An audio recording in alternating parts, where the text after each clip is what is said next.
Welcome to NSG 229, Study Session 19, Integrated Management of Childhood Illness, IMCI. Introduction. Integrated Management of Childhood Illness, IMCI, is a strategy that has been developed by World Health Organization, WHO's Division of Child Health and Development, and UNICEF, to ensure that every ill child gets first-level health facilities in low-income countries with diagnostic support such as radiology and laboratory services, drugs, and equipment availability. It is an integrated approach to child health that focuses on the well-being of the whole child rather than on a single disease or condition. It also looks into adjustment of the corrective interventions to the capacity and functions of the health system, and active involvement of family members and the community in the healthcare process. In this lecture, you will learn about the Integrated Management of Childhood Illness, IMCI. Learning outcomes. At the end of the study, you should be able to 1. Describe IMCI. 2. State why IMCI is necessary in Nigeria today. 3. Explain the general assessment of a sick child. Integrated Management of Childhood Illness, IMCI. IMCI is an integrated approach to child health that focuses on the well-being of the whole child. IMCI aims to reduce death, illness, and disability, and to promote improved growth and development among children under 5 years of age. IMCI includes both preventive and curative elements that are implemented by families and communities as well as by health facilities. The strategy includes 3 main components: improving case management skills of healthcare staff, improving overall health systems, improving family and community health practices. In health facilities, the IMCI strategy promotes the accurate identification of childhood illnesses in outpatient settings, ensures appropriate combined treatment of all major illnesses, strengthens the counseling of caretakers, and speeds up the referral of severely ill children. In the home setting, it promotes appropriate care-seeking behaviors, improved nutrition and preventative care, and the correct implementation of prescribed care. The IMCI is a strategy for reducing mortality and morbidity associated with major causes of childhood illnesses. It is a joint WHO and UNICEF initiative since 1992 and currently focused on first-level health facilities. It comes as generic guidelines for management which have been adapted to each country. Diseases such as pneumonia, diarrhea, dengue, hemorrhagic fever, malaria, measles, and malnutrition cause more than 70% of the deaths in children fewer than 5 years of age. All these are preventable diseases in which, when managed and treated early, could have prevented these deaths. There are feasible and effective ways that health centers can care for children with these illnesses and prevent most deaths.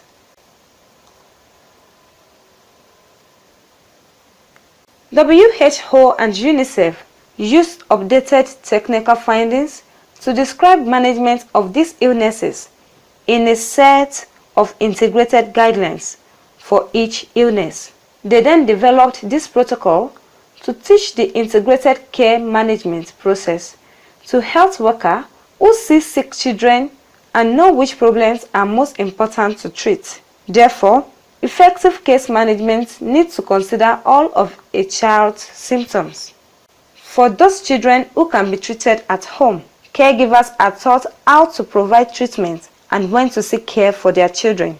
The guidelines also identify actions to prevent illness through the immunization of sick children, supplementation of micronutrients, promotion of breastfeeding, and counseling of mothers to solve feeding problems. It is also an important factor to teach families when to seek care for a sick child as part of the care management process. This approach, which combines steps to manage and prevent several different conditions, is comprehensive and systematic. Integrated Management of Childhood Illness (IMCI) is a strategy that has been developed by World Health Organization (WHO's) Division of Child Health and Development and UNICEF. It is an integrated approach to child health that focuses on the well-being of the whole child rather than on a single disease or condition. Children brought for medical treatment in the developing world are often suffering from more than one condition, making a single diagnosis impossible. IMCI is an integrated strategy which takes into account the variety of factors that put children at serious risk. It ensures the combined treatment of the major childhood illnesses, emphasizing prevention of disease through immunization and improved nutrition. IMCI includes both preventive and curative elements that are implemented by families and communities as well as by health facilities. It aims to reduce death, illness, and disability, and to promote improved growth and development among children less than 5 years of age. This strategy was developed in order to address the serious challenges affecting the provision of quality care to sick children. Some of the factors that cause the challenges are inadequate living conditions, such as poor water supply and sanitation, which promotes rapid spread of diseases. Limited supplies and equipment leave doctors with few opportunities to practice complicated clinical procedures. Instead, they make the best use of the available resources. Inability of parents to recognize the degree of their child's illness. Parents may not recognize that their children are dangerously ill and not take them for appropriate treatment, etc. 1 million children under 5 years old die each year in less developed countries. Just 5 diseases: pneumonia, diarrhea, malaria, measles, and dengue hemorrhagic fever account for nearly half of these deaths, and malnutrition is often the underlying condition. Effective and affordable interventions to address these common conditions exist, but they do not yet reach the populations most in need, the young and impoverished. Meaning of illness and hospitalization to a child. Infant, child in familiar routine and surroundings response with global reaction. Separation from loved objects. Toddler, A. Fear of separation, desertion, separation anxiety, highest in this age group. B. Relate illness to a concrete condition, circumstances or behavior. Preschool, fear of bodily harm or mutilation, castration, intrusive procedures. Separation anxiety, less intense than toddlers, but strong. Causation same as toddler, often considers own role in causation, that is, illness as a punishment for wrongdoing. School age, fears physical nature of illness, concern regarding separation from age mates and ability to maintain position in peer group. Perceives an external cause for illness, although located in body. Adolescent, anxious regarding loss of independence, control, identity, and concern about privacy. Perceives malfunctioning organ or process as cause of illness, able to explain illness. Preparing the ill child and family for hospitalization. Many childhood illnesses such as febrile convulsions, appendicitis, and asthma attacks strike suddenly, making advanced preparation for hospital admission impossible. However, when hospitalization is planned ahead of time, e.g., for orthopedic second stage surgeries, preparation is possible.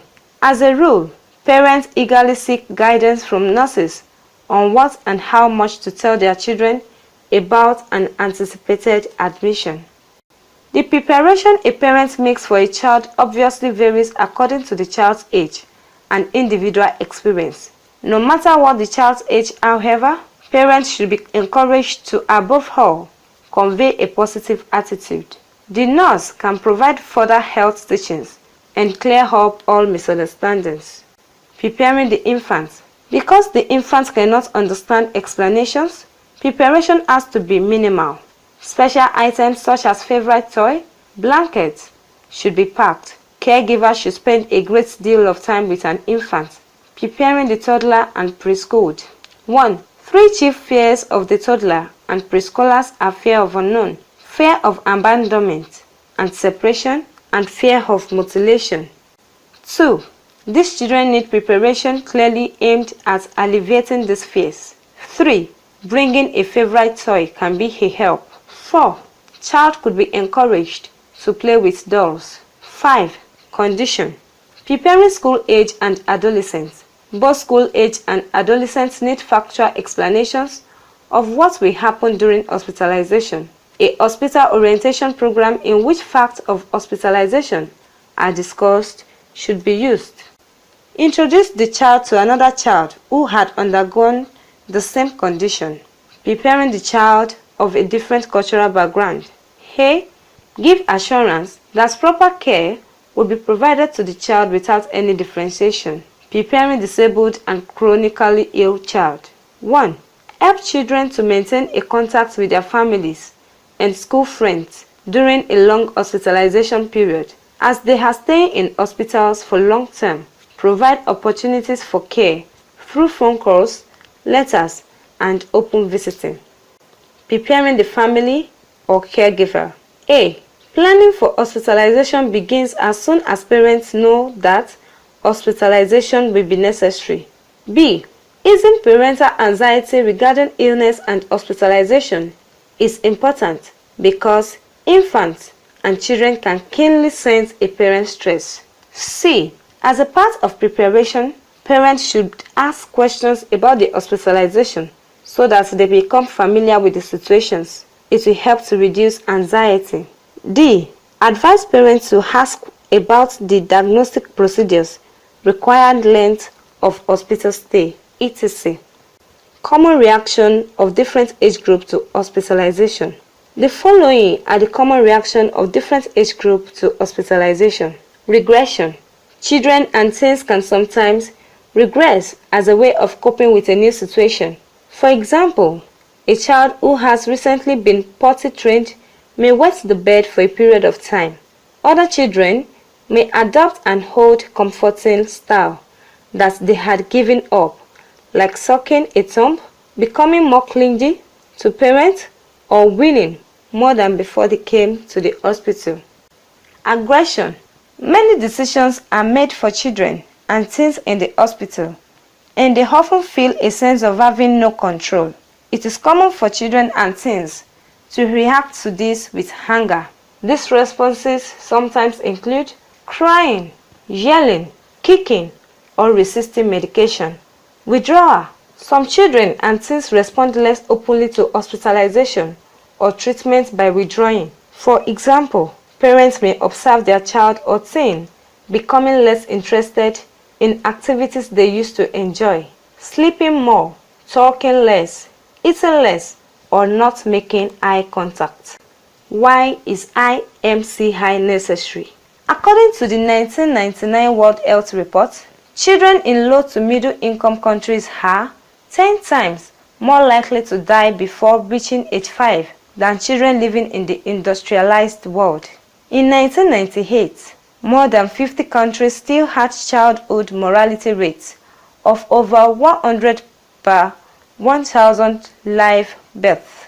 Every year, more than 10 million children in these countries die before they reach their 5th birthday. 7 in 10 of these deaths are due to acute respiratory infections, mostly pneumonia, diarrhea, measles, malaria, or malnutrition, and often to a combination of these conditions. Every year, almost 11 million children under the age of 5 in developing countries die from readily preventable and treatment illnesses such as diarrhea, dehydration, acute respiratory infection, ARI, measles, and malaria. In half of the cases, illness is complicated by malnutrition. While improved medical treatment combined with greater access to healthcare has helped children in many parts of the world, in others, huge numbers of children continue to die needlessly. Many of these children were never seen at a health facility because services do not exist. Their families lack access to these services, or families and other caregivers do not recognize the warning signs of life-threatening illness. Quality of care is another important indicator of inequality in child health.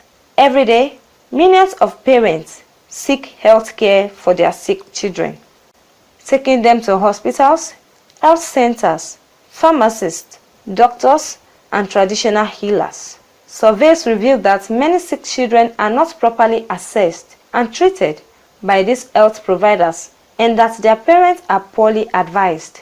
Providing quality care to sick children in these conditions is a serious challenge. Yet, how can this situation be reversed? Evidence-based medicine stresses the importance of evaluation of evidence from clinical research and cautions against the use of intuition, unsystematic clinical experience, and untested pathophysiology for medical decision-making.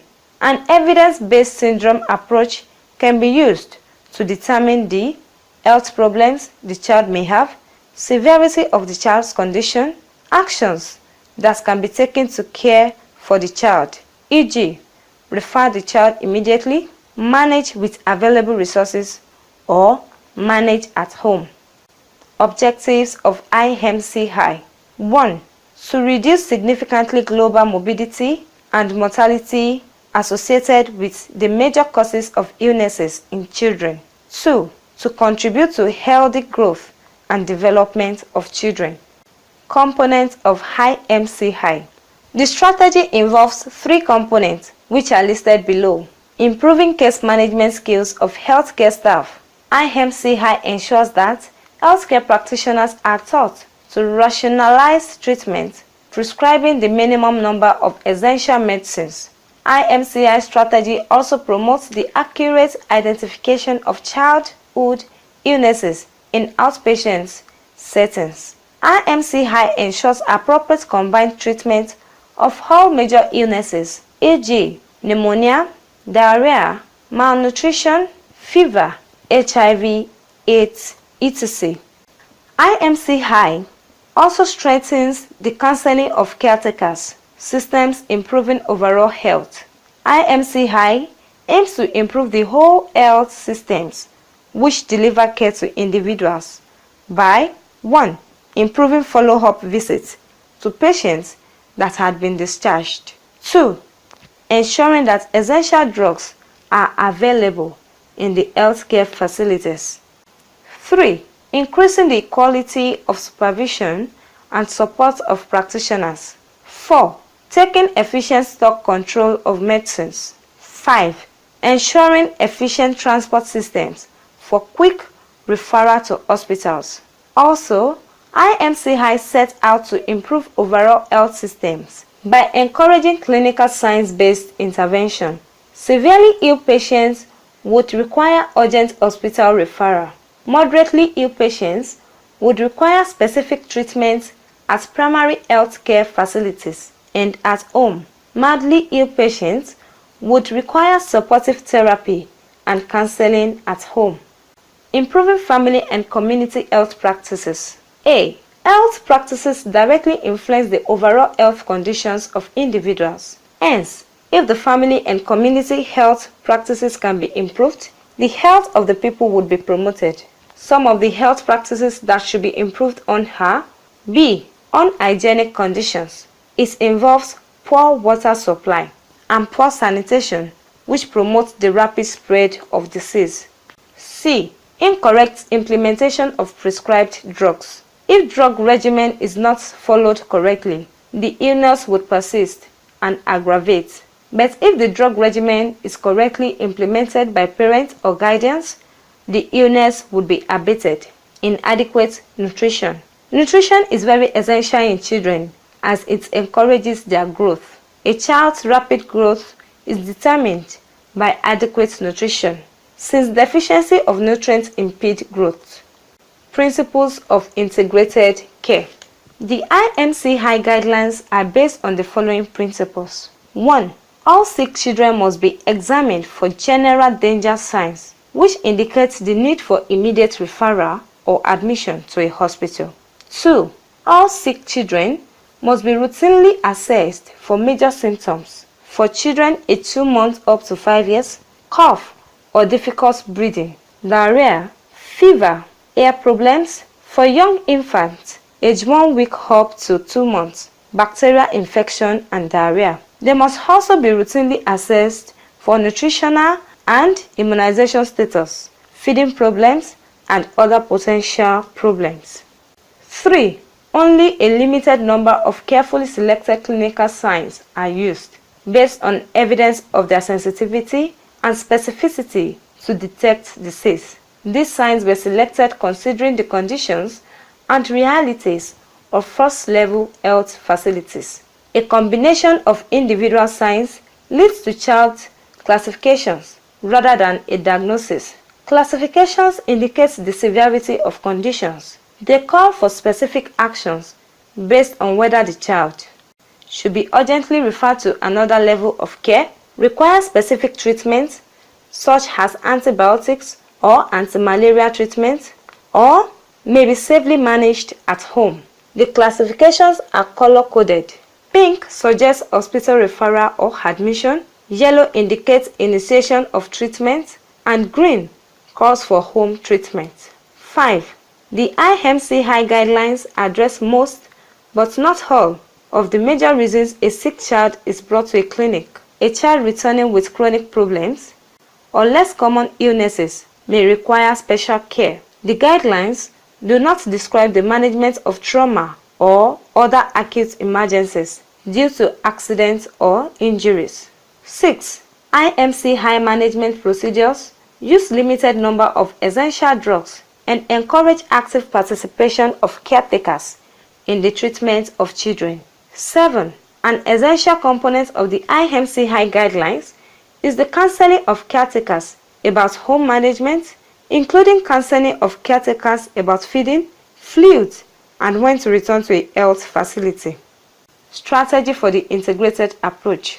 Depending on a child's age, various clinical signs and symptoms have different degrees of reliability and diagnostic value and importance. The IMC-HI guidelines recommend case management procedures based on 2 age categories. 1. Children aged 2 months up to 5 years. 2. Young infants aged 1 week up to 2 months. The case management process.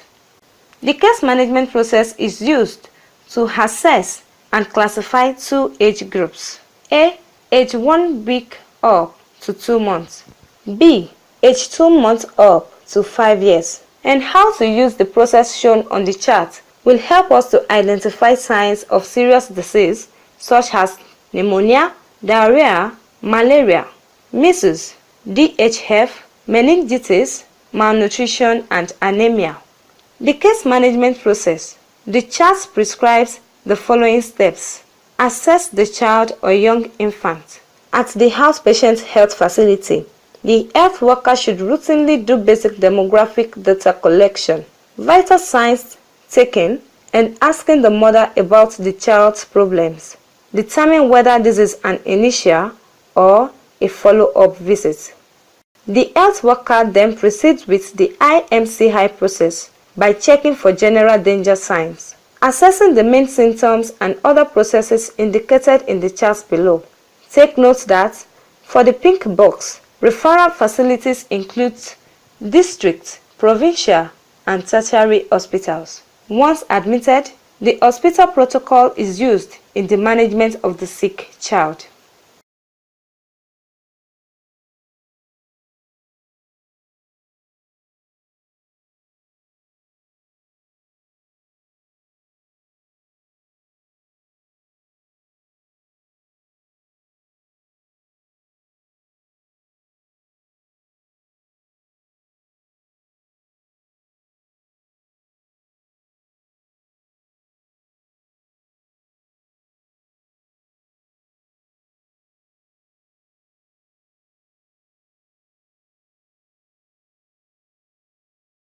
2.